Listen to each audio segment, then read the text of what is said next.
Morning students, BSc part second year unit third and paper third हम कल पढ़ रहे थे मार्शीलिया के बारे में, पाइनस के बारे में हम इसमें पढ़ रहे हैं। पाइनस का हमने बीजांड के परिवर्धन तक का टॉपिक कंप्लीट कर लिया था। ठीक है, हमने बीजांड का परिवर्धन कल हमने स्टडी की थी। आज जो हमारा टॉपिक हम पढ़ेंगे वो है फीमेल गैमेटोफाइट। ठीक है, तो फीमेल गैमेटोफाइट का मादा युग्मोद्भिद आज का हमारा टॉपिक है। तो लिख लीजिए फीमेल गैमेटोफाइट, इसको हम बोलते हैं मादा युग्मोद्भिद।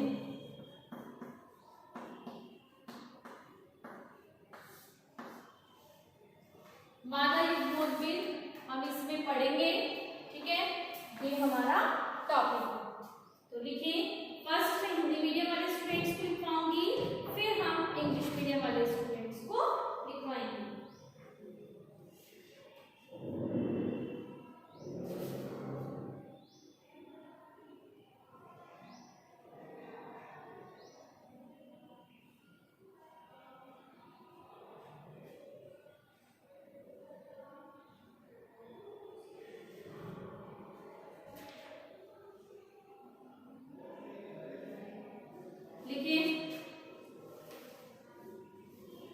गुरु बीजाणु मादा युग्मोद्भिद की प्रथम कोशिका होती है। गुरु बीजाणु मादा युग्मोद्भिद की प्रथम कोशिका होती है।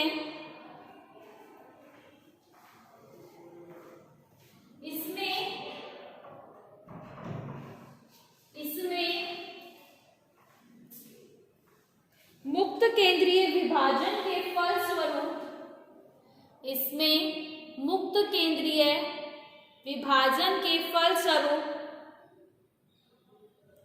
32 नाभिक बनते हैं।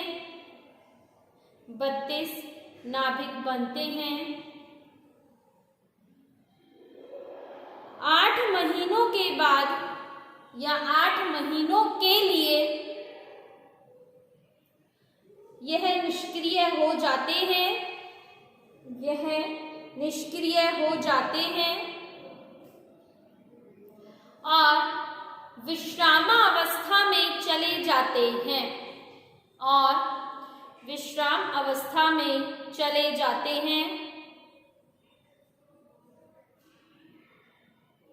8 महीनों के बाद 8 महीनों के बाद बीजांड आकार में वृद्धि करता है। बीजांड आकार में वृद्धि करता है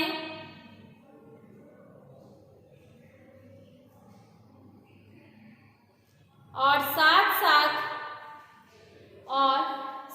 साथ मादा युग्मोद्भिद भी वृद्धि करता है। और साथ साथ मादा युग्मोद्भिद भी वृद्धि करता है।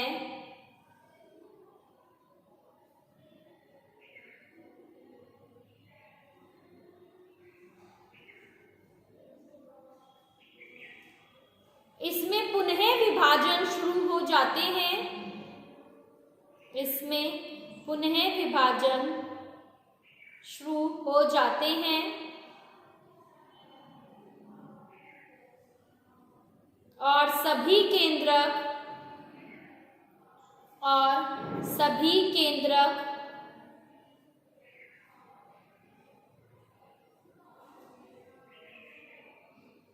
भ्रूणपोष की परिधि की ओर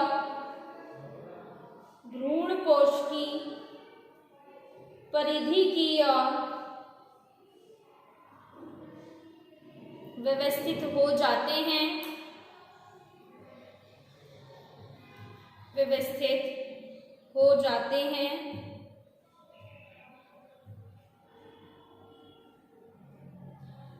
प्रकार मध्य में एक रिक्तिका, इस प्रकार मध्य में एक रिक्तिका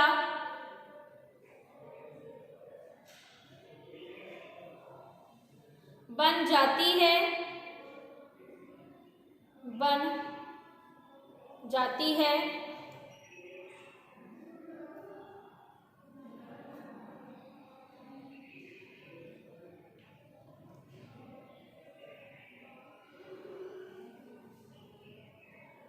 बन जाती है।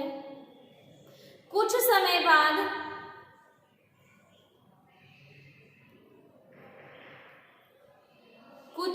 बाद अभिकेंद्रीय भित्ति बननी, अभिकेंद्रीय भित्ति बननी आरंभ हो जाती है, आरंभ हो जाती है।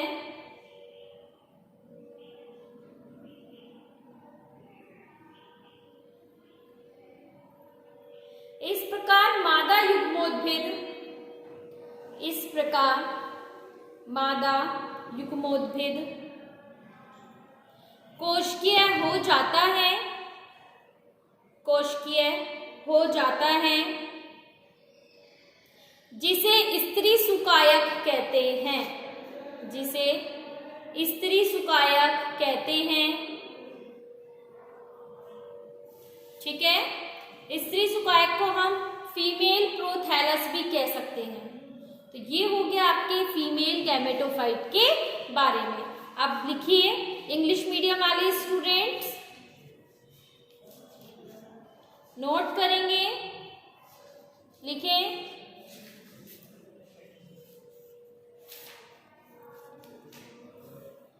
The megaspore is the megaspore is the mother cell of the female gametophyte.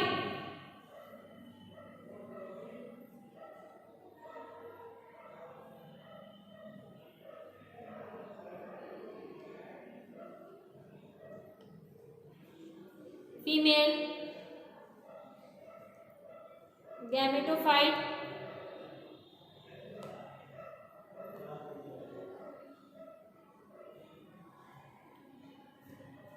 which remain embedded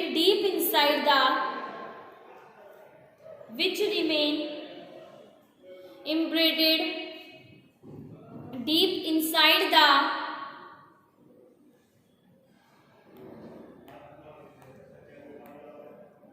parenchymatous tissue of the nucleus.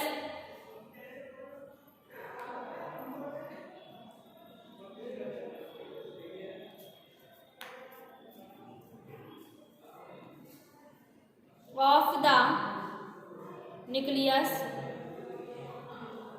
full stop.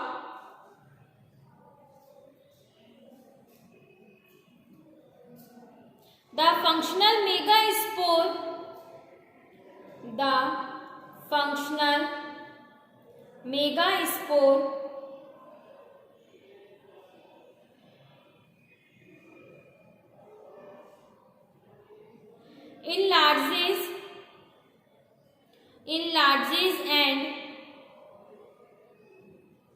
enlarges and shows a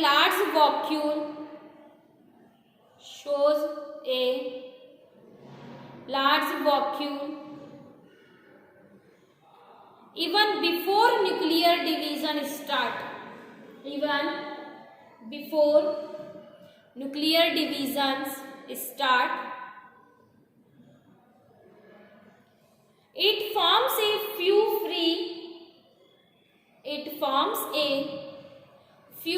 free nuclei, bracket में लिखिए 32 ब्रैकेट बंद, and remains inactive for 8 to 9 months. 8 to 9 months.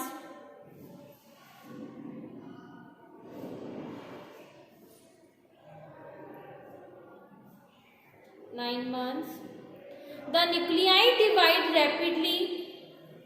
The nuclei divide repeatedly by free nuclear division 2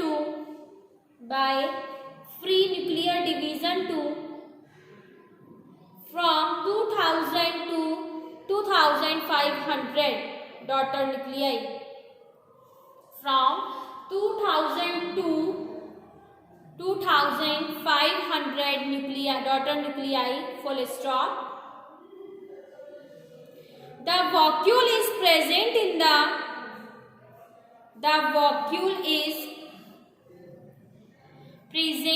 the center of the megaspore.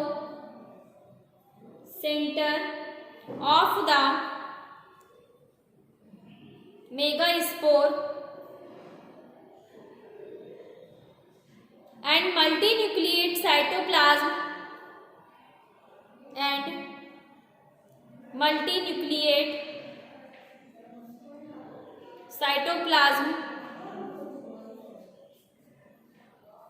forms a thin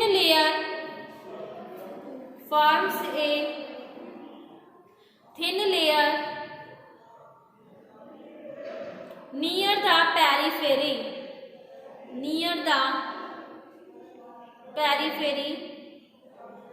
full stop.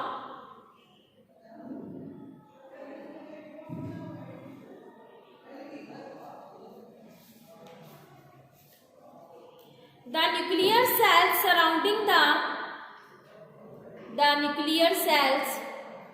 surrounding the multinucleate endosperm from 2 to 3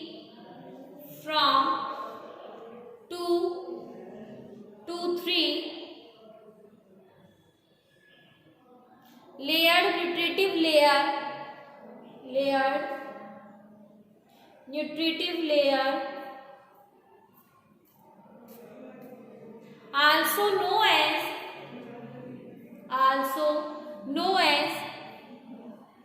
spongy layer or endosperm jacket. Spongy layer or endosperm jacket. Full stop. देखो मैं आपको इसको short form में समझाती हूँ, ठीक है, कि फीमेल डेवलपमेंट कैसे होता है। देखो हमारे पास सबसे पहले कोई क्रियाशील गुरु बीजाणु मात्र कोशिका है, ठीक है, फंक्शनल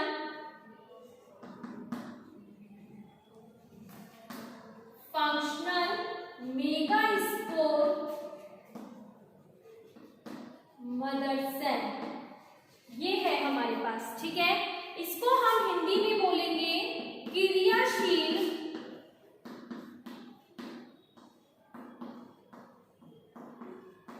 गुरु बीजाणु मात्र कोशिका, ठीक है। क्या है ये? क्रियाशील गुरु बीजाणु मात्र कोशिका। अब ये क्रियाशील गुरु बीजाणु मात्र कोशिका जो है ये आगे चलकर इम्ब्रीडेड इन पैरेन्काइमा ऑफ न्यूक्लियस, मतलब कि न्यूक्लियस जो होता है वो इम्ब्रीडेड का मतलब क्या होता है? धंसा होता है मध्यदकीय कोशिकाओं में। तो आगे चलकर जो इसका न्यूक्लियस होगा embedded in parenchyma of nucleus, embedded in parenchyma of nucleus. Then ये न्यूक्लियस क्या होता है? साइज में वृद्धि करने लगता है, धीरे धीरे क्या होता है? इनलार्जेड होने लगता है। वृद्धि करने लगता है, इनलार्जेस इन साइज। ठीक है, धीरे धीरे इसमें क्या हो रही है, वृद्धि हो रही है।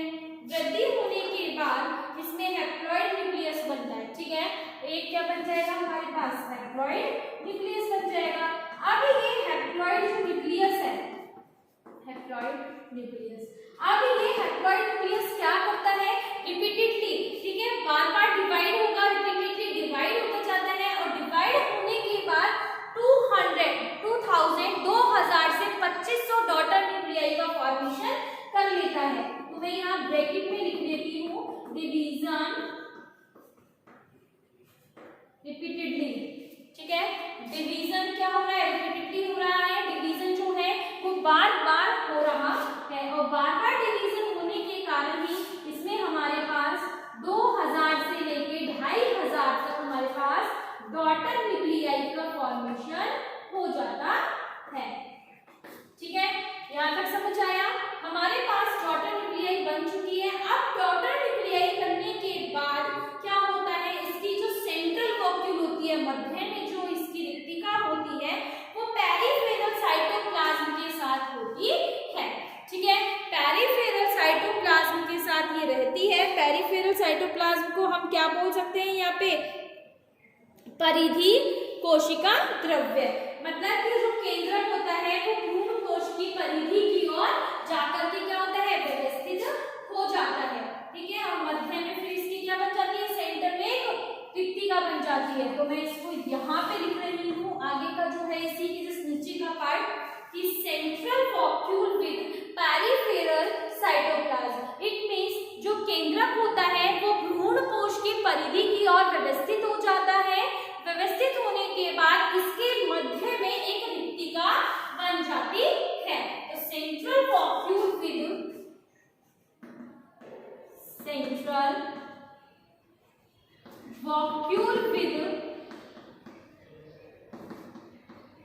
Periphery cytoplasm.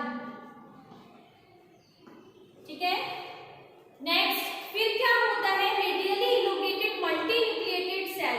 इसके बाद रेडियली, ठीक है, रेडियली हमारे पास एक मल्टी न्यूक्लिएटेड सेल बन जाती है जिसको हमने बोला है एल्वेओली।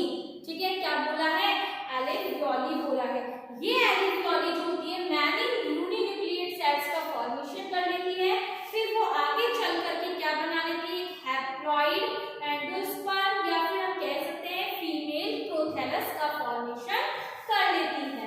तो मैं इसके जस्ट आगे क्या लिखूंगी यहाँ पर, इसका मीन्स हमारे पास रिक्तिका बन गई। फिर कुछ समय के बाद हमारे पास एक सेंट्रीपेटल वॉल फॉर्मेशन बनती है। ठीक है, मैं यहाँ लिख देती हूँ सेंट्रीपेटल वॉल फॉर्मेशन। अब सेंट्रीपेटल वॉल फॉर्मेशन हो चुका है यहाँ पे। ठीक है, सेंट्रीपेटल वॉल फॉर्मेशन होने के बाद क्या होता है, इसमें पूरा जो फीमेल गैमेटोफाइट होता है वो सेल्यूलर हो जाता है। कंप्लीटली जो हमारा फीमेल गैमेटोफाइट होगा सेल्यूलर हो जाएगा। इस सेल्यूलर कंडीशन को या स्थिति को हम क्या बोलेंगे यहाँ पे, प्रोथैलस, फीमेल प्रोथैलस भी कहते हैं। हिंदी में हम इसको स्त्री सुकायक भी कहते हैं। तो नेक्स्ट आगे हम इसमें क्या लिखेंगे, हैप्लॉइड एंडोस्पर्म, और या फिर हम इसको क्या बोल सकते हैं, फीमेल प्रोथैलस। ठीक है, फीमेल प्रोथैलस। अब ये जो फीमेल प्रोथैलस या स्त्री सुकायक होता है, इसके चारों ओर, it means surrounding by 2 and 3 layers, इसके चारों ओर 2 से 3 लेयर मिलती है। और 2 से 3 लेयर्स को या तो हम बोलते हैं एंडोस्पर्म जैकेट या स्पॉन्जी लेयर। तो नेक्स्ट लाइन में मैं आपको लिखूंगी फीमेल प्रोथैलस, यहां लिख रही हूं फीमेल प्रोथैलस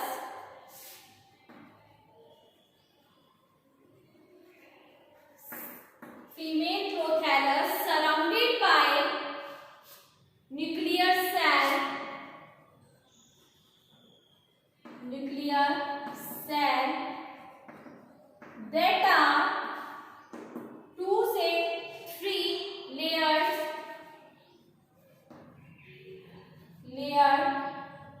2 से 3 layer spongy layer slash endosperm layer.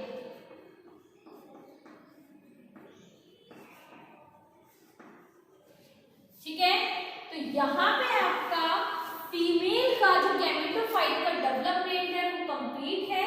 ठीक है, इसको नोट कर लीजिए, फिर मैं आगे इसके आपको डायग्राम बताऊंगी। ठीक है, इसको नोट करें।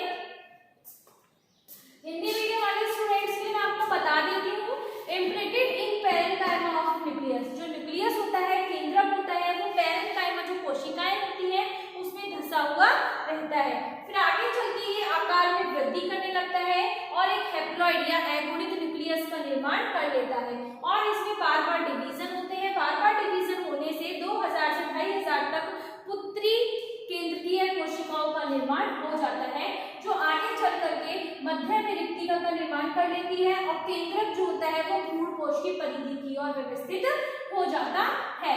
इसके बाद इसमें अभिकेंद्रीय भित्ति का निर्माण होता है।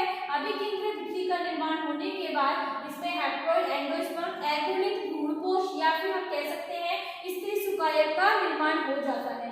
यह स्त्री सुकायक जो होती है, इस स्त्री सुकायक के चारों ओर एक 2 से 3 न्यूक्लियर केंद्रीय कोशिका पाई स्त्री सुकायक के चारों ओर 2 से 3 भित्तीय आवरण पाया जाता है, जिसको हम स्पंजी कोशिका या सतह या एंडोस्पर्म लेयर या भ्रूणपोष सतह ही कहते हैं। ठीक है, ये है इसका हिंदी में। अब मैं आपको बता चुकी हूँ, इसको नोट कर लीजिए, फिर हम इसका बनाएंगे डायग्राम।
ऑक्टियोली, ये होते हैं अंदर की साइड फीमेल गैमेटोफाइट।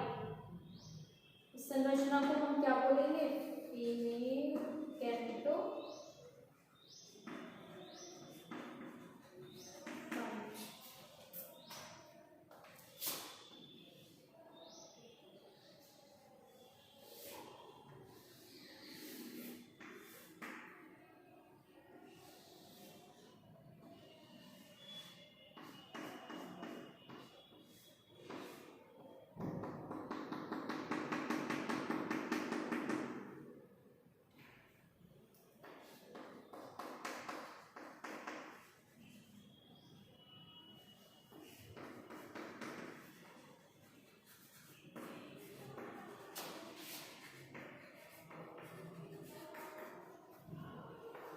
ये डायग्राम है डेवलपमेंट ऑफ फीमेल गैमेटोफाइट का।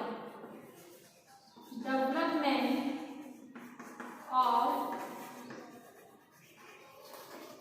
फीमेल गैमेटोफाइट, ये डायग्राम है कंप्लीटली।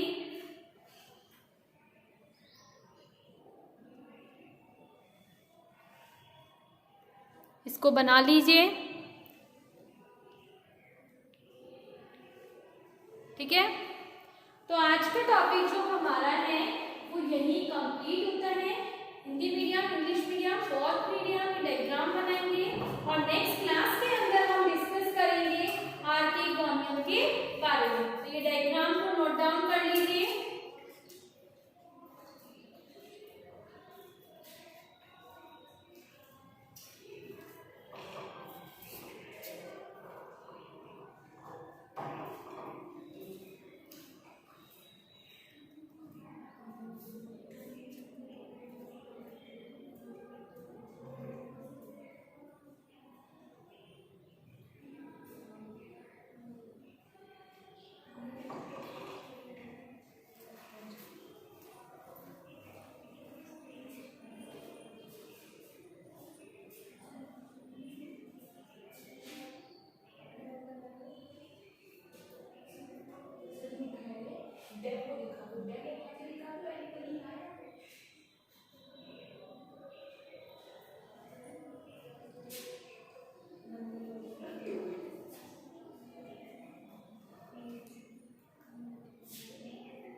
हमारे पास देखो ये क्या होता है, जैसे हमारी ये स्ट्रक्चर है, ठीक है, ये फीमेल गैमेटोफाइट है।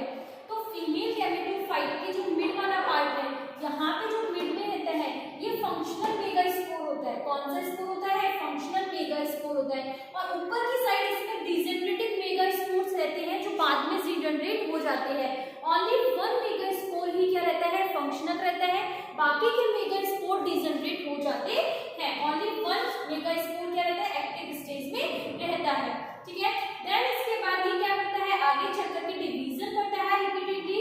डिवीजन करने के बाद न्यूक्लियस और न्यूक्लियस के अंदर बहुत सारे फ्री न्यूक्लियाई का फॉर्मेशन हो जाता है।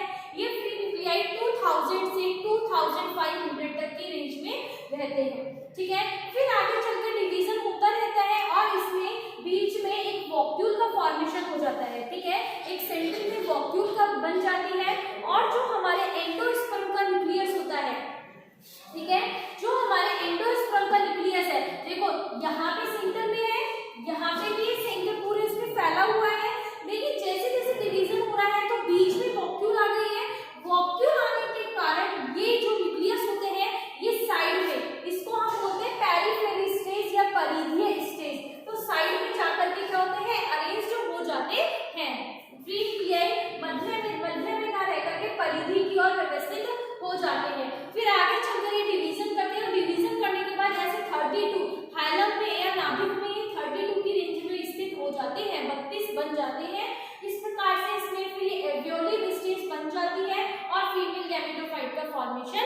जाता है। जब बहुत सारे न्यूक्लियस का फॉर्मेशन होगा या हैप्लॉइड न्यूक्लियस का फॉर्मेशन होगा और उसको चारों ओर से एक स्पॉन्जी लेयर या एक एंडोस्पर्मी लेयर जो है वो सराउंड करके रखती है, ठीक है, चारों ओर से, तो वो फीमेल गैमेटोफाइट का डेवलपमेंट हो जाता है। ठीक है, तो यहीं पे आपका ये टॉपिक कंप्लीट होता है। नेक्स्ट क्लास के अंदर मैं आपको डेवलपमेंट ऑफ आर्किगोनियम के बारे में समझाऊंगी। ये डायग्राम नोट कर लीजिए।